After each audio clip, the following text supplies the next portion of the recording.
Hi, I'm Xing. I am an assistant professor of interaction and media design at Parsons. Hi, I'm Catherine Moriwaki, associate professor of media design at Parsons. Hi, I'm Elena Lee Gold, and I'm a part-time faculty member at Parsons, and maybe more notably, a CC Lab instructor. So I will begin. So I want to thank Xing, Catherine, for having me this week as a guest lecturer. And today I'm going to talk to you about consent and interface. So before we start, I wanted to warn about the content of this talk because there is mention of consent in the context of sexual assault and kink. So let's start by talking about why consent, and more specifically, why digital consent is important. We often hear about consent in the context of sexual assault or harassment. Many of you may have even taken courses, in an undergraduate setting before regarding this topic. And consent more generally is important because respecting boundaries that someone else sets not only ensures bodily safety, but also ensures autonomy. Asking before we touch someone else or disclose information about someone is crucial to preserving the autonomy of another individual.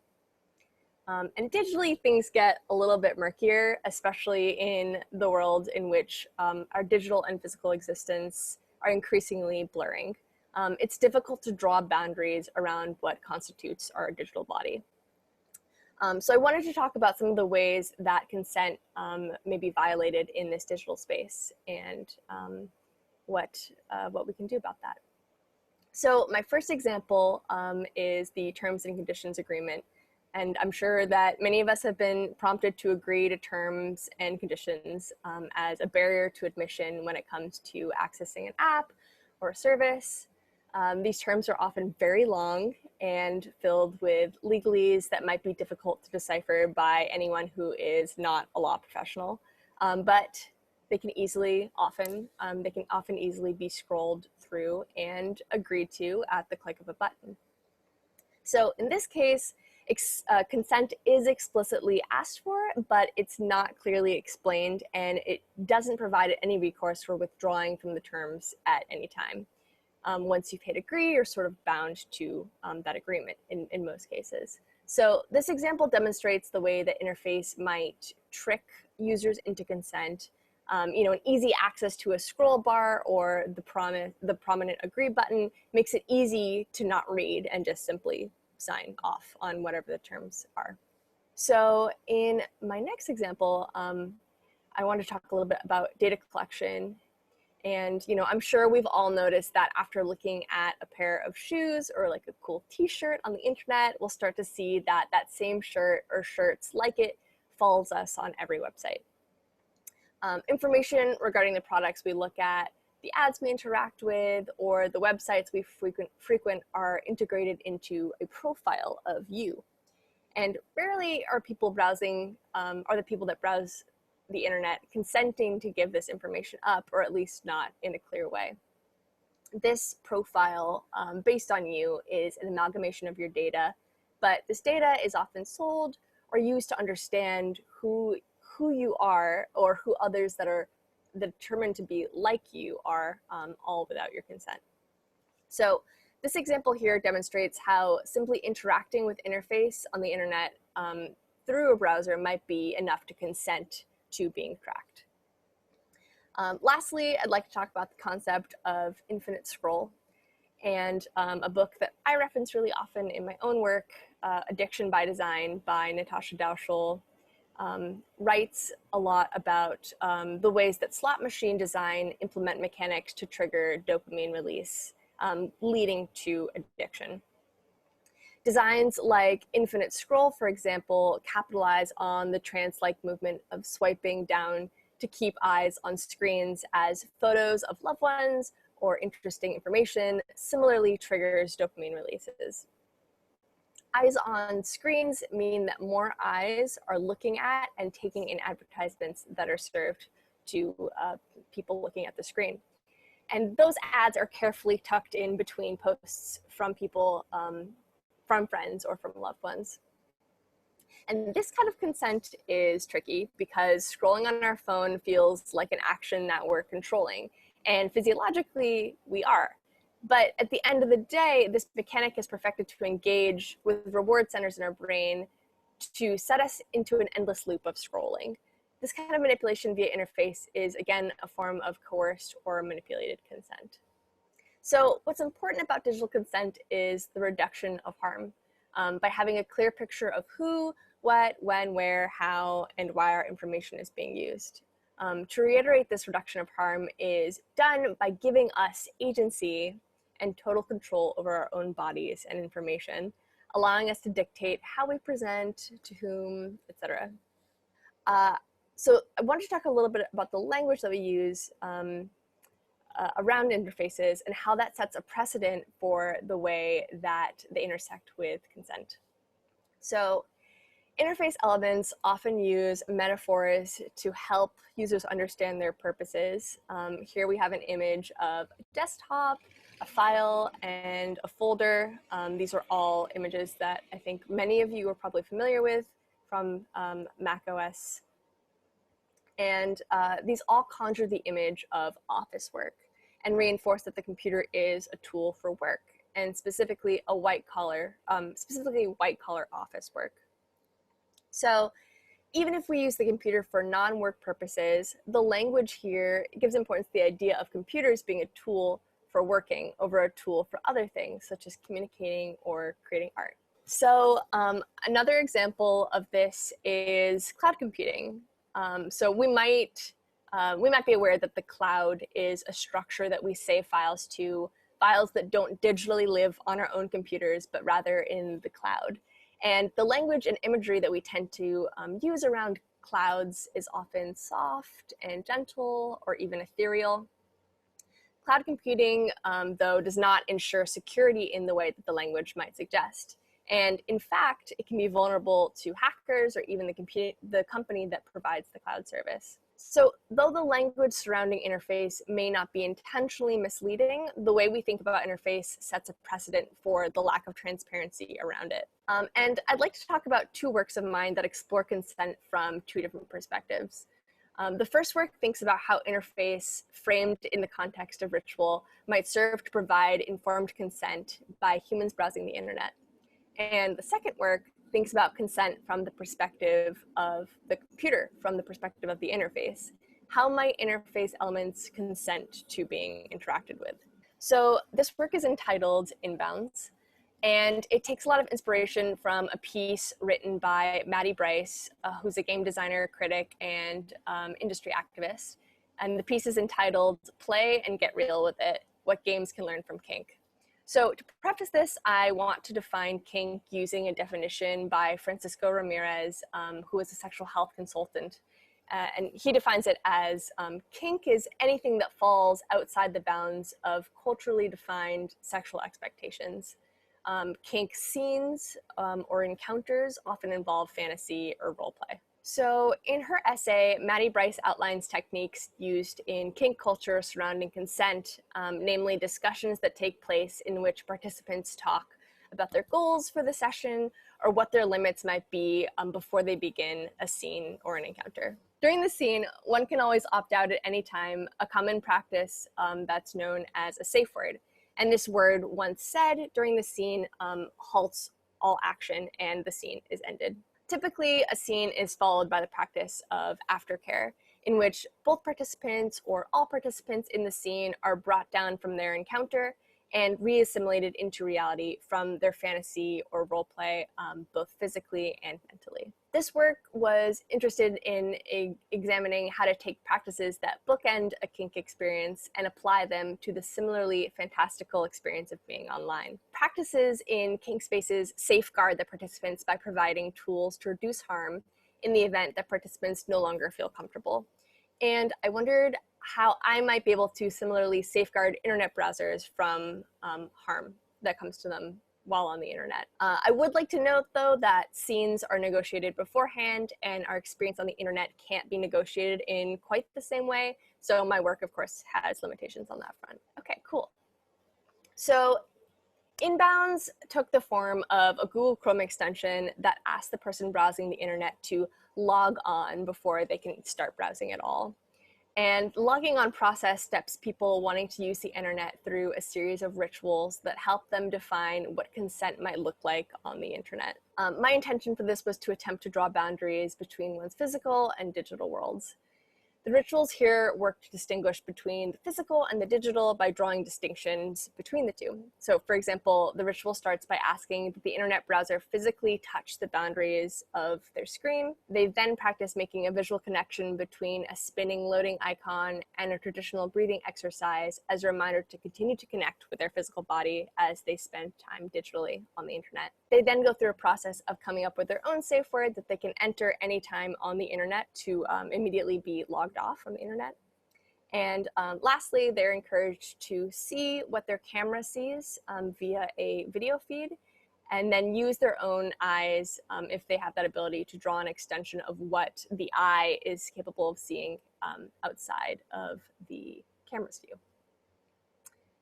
So I'm going to skip ahead here to where I move to the aftercare section in the video. So when someone has officially logged off, they're taken through a set of aftercare rituals and asked to methodically close a series of virtual windows to clear their digital space and make room for this process of aftercare. They're encouraged to physically connect and appreciate their hardware through stroking their keyboard or seeking out warm parts of their computer to physically acknowledge the hard work of their machine counterpart. And then lastly, I will skip to the end of the video. Viewers are encouraged to look at themselves through the reflection of their screen in order to situate themselves finally back into reality. So the next project I'd like to talk about is entitled How Might Hyperlinks Express Shyness and Other Queer Interfaces? And this work looks at consent from the perspective of the interface itself. So rather than thinking solely about human consent, this work is interested in computer consent and what that means. And before I kind of delve into this project, I would like to preface this work with the definition I'm using here for the word queer, which is queer is inextricably bound up with the idea of resisting dominant naturalized narratives and categories. Queer comes with a politic. Queerness is not synonymous here with LGBTQ necessarily, but taking up the mantle of queer is political because the word queer is a reclamation of a once prominent slur, and it's also bound up with non-normativity. So interface, like much of our technology, is a manifestation of our cultural values, and in my work, I argue replicate a human-computer relationship along the lines of heteronormative values. Our human-computer relationship is one that is very much transactional, utilitarian, and hierarchical. And this falls in line with the traditional conception of the heterosexual relationship as one that exchanges, for example, financial security for homemaking or caretaking. It must meet certain requirements, i.e. my wife must be a good cook, and features a hierarchy in which the man is in charge. Our computers similarly are very much built to serve our needs in a speedy and efficient manner. We give a command and the computer is expected to dutifully respond. Any resistance in the form of lag or freezing is met with anger. So this calls into the question of consent. Are our interfaces consenting to being interacted with, and how might they consent? My work is an attempt to reimagine the human-computer relationship through a queer lens, a reimagined relationship that subverts this hierarchical power dynamic and is non-transactional. So while this work doesn't specifically address consent, it creates a space in which there's an exchange between the human and the computer rather than a directive encounter. The computer is no longer just a space for human activity, it's an entity to form a relationship with. So like in Inbounds, this work functions as a series of Google Chrome extensions that manipulate the interface of the internet. And this first prototype addresses the question, how might close buttons express connection? So it functions like this. Whenever the person browsing the internet, how much time they've spent with the browser window, the last memory of the browser window in URL form, and it thanks the human for ending and creating its life. On a human scale, the act of saying goodbye or seeking closure carries a lot of weight, and the act of closing in digital space can feel capricious or inconsequential. One simply clicks and a window is closed and gone forever. This work instead asks how we might instead cultivate care and intention surrounding the summoning of a browser window by creating a ritual around their death. This prototype addresses how might icons express a bedtime ritual. At the end of a browsing session, the person browsing the internet before closing their computers for the evening or whenever they're ending their session, is asked to put each of their top visited sites icons to bed. And once that's complete, their browser windows can finally close. This work focuses on caretaking and ritual. And here our icons might have a need to sleep. And in this case, the person browsing the internet adopts a parental role to care for the icons that guided them through their browsing experience. And then lastly, this work addresses how might hyperlinks express shyness. In this work, hyperlinks that appear on each site take on the human characteristic of shyness. And they shrink down and lose their click-through abilities if a cursor approaches the link too quickly. By anthropomorphizing the interface, I ask the humans that are interacting begin to read into the behaviors of these links. How might we judge whether a hyperlink is consenting to be interacted with or not? So these are just 3 examples of my work in a series of 7, but they all change the way that we might think about how our computers consent to our interactions by allowing us to see them less as objects to be objectified, but more as living entities whose behaviors are on their own terms and are capable of engaging in an exchange with their human counterparts. So before I end, I wanted to talk a little bit about consent under capitalism and how that relates to your work as a designer. It's important to remember that consent gives consumers agency.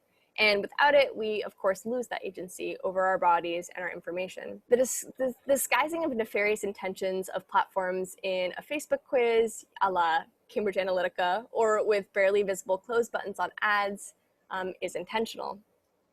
In a system where profit is the ultimate goal, transparency and having users completely understand what they're signing off on produces friction, making it more difficult for companies to take that information, use it, or sell it. So I'd like for everyone to consider your own work. What are you telling your users, your interactors, your users? What aren't you telling them, and why? And if it's because you believe they might not consent otherwise, I urge you to think critically about the goals of your work. When so much of our culture and values are embedded into our technology, what does it mean when consent is not embedded into our tools in the same way that, say, productivity is? Both Inbounds and Queer Interfaces, the works that I just mentioned, reimagine our relationship with our computers. But most importantly, they're interested in the way that these new dynamics may in turn affect our relationships and values in the physical world, something that I urge everyone to think about. Thank you. Thank you so much for the presentation. It's so inspiring and so just deeply resonating with the theme of this week. It's amazing. I'm so glad to hear it. Yeah. It's really interesting to me how you have integrated the thinkings around rituals into the interaction with interface, because we see a lot of maybe on a policy level or maybe on a company level, trying to create more consensual events or trying to promote for more consent between the data and the user, whether it's like an application that's standalone or something that lives on the web. And I think that a lot of those kinds of like imagination of consent is still very much restricted to a legal form, or like restricted to a kind of like policy norm, right? And I think that you sort of bringing in these thinkings around adding rituals into, just like the simple act of logging off of a website or a browser is really fascinating, because like you said, it really brings in these sort of like non-utilitarian and non-straightforward routes, and acknowledging the kind of psychological and spiritual needs that might be required, in these kinds of like digital interaction that can sometimes feel so, it can sometimes just feel so utilitarian. And I think I want to like hear you talk more about that. How do you come up? How do you imagine these rituals, and how do you decide what are the right rituals to be placed into like these seemingly mundane, interactions such as logging on and off? Yeah, that's a great question. It's tricky because I think that we all develop rituals with our technology in different ways, and there are overlaps in the kinds of rituals we might develop, with different people. But it's very much about what resonates with you. And I know when I was able to workshop this inbound specifically, that piece with people, some people really gravitated towards closing all the windows. That felt very cleansing to them.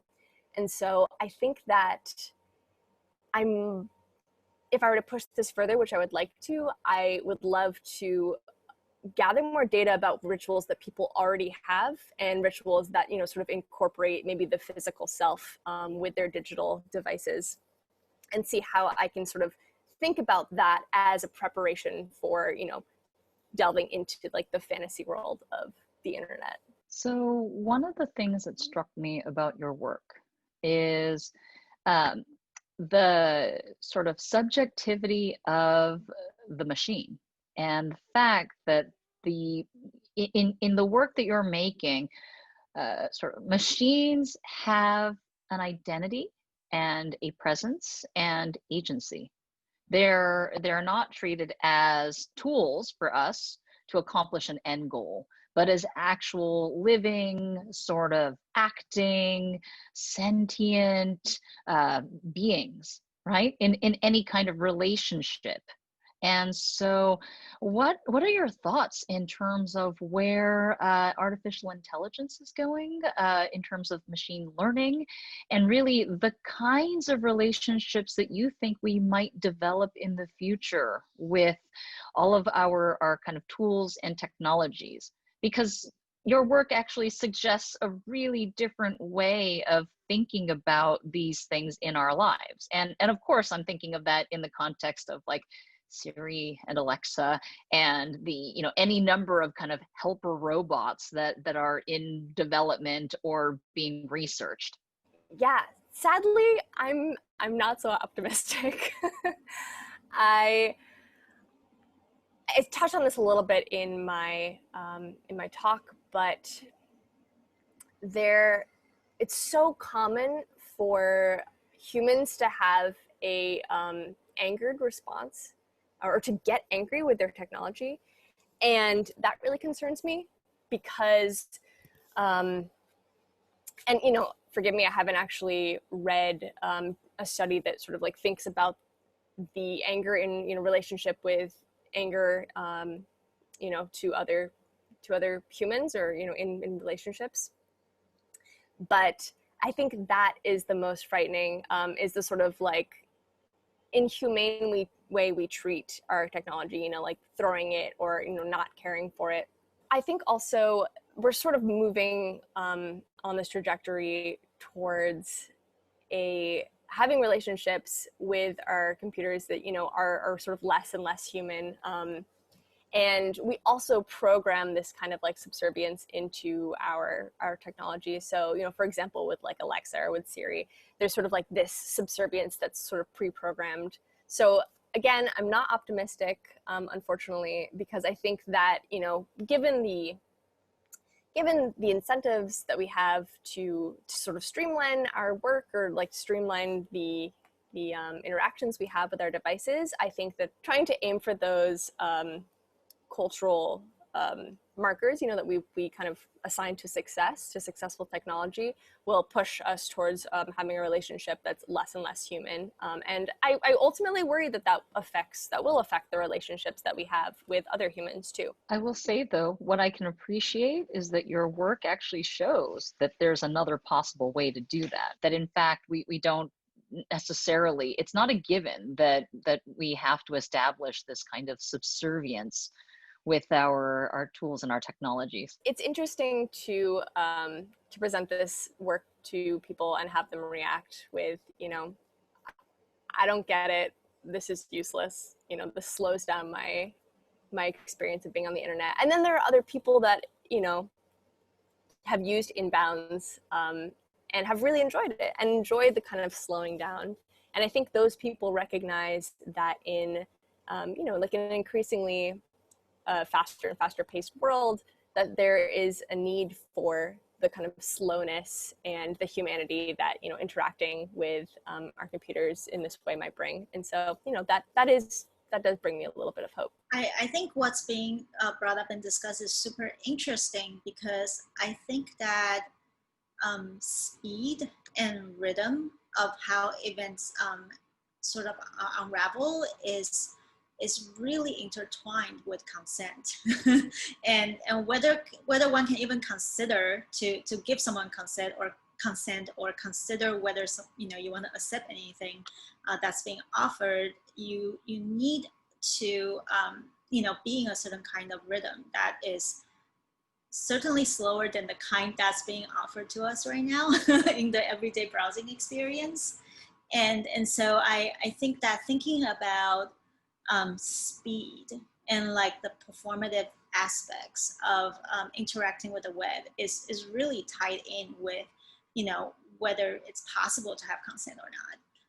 So I think, yeah, thinking about that is really interesting. I also think what Catherine brought up relating, like you essentially like proposing a different kind of relationship with this sentient being is really fascinating. I feel like there are literatures that's, you know, not the most pervasive kinds, but there are literature that's addressing AI who behave in really different kinds of ways that is not less about a dominant versus subservient narrative, and I think this definitely feels very close to that to me.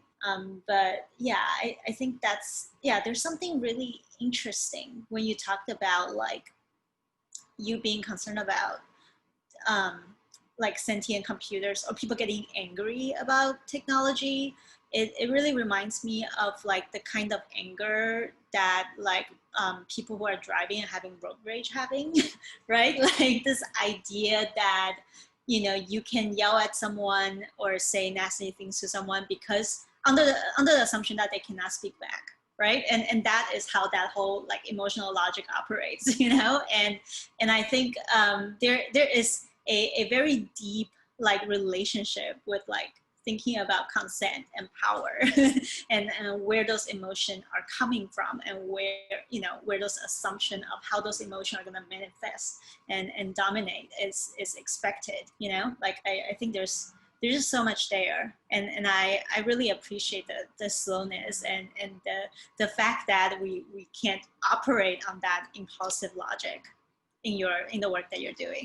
What Xing mentioned really reminded me also of sometimes people's behavior towards workers in retail and in the service industry as well.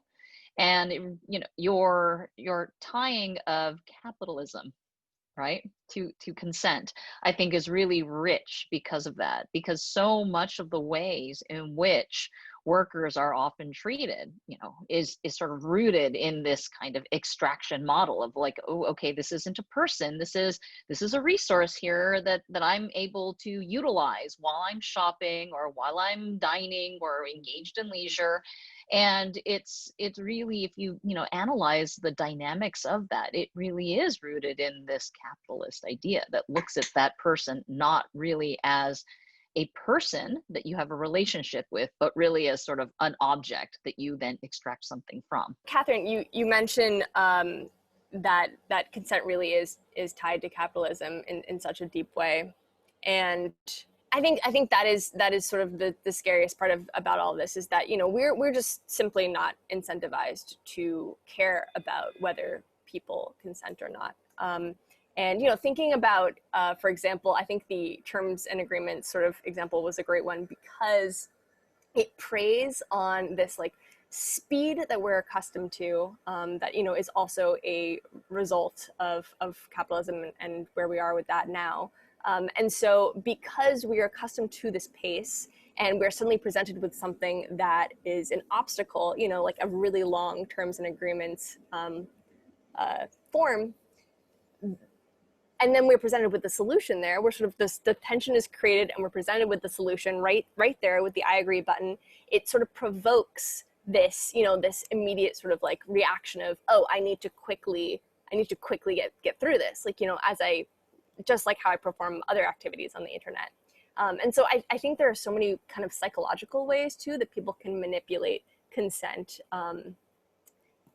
by tying in sort of the capitalist incentives that we have there. Thank you so much, Elena. That was really incredible, and I feel like just so useful as we are going to start learning about how to manipulate the DOM and work with all these really fun things by integrating buttons and sliders and all that fun stuff, but simultaneously thinking about how interface is intrinsically related to consent. I feel like you're really showing us a lot of different ways to approach that, and thank you for doing this.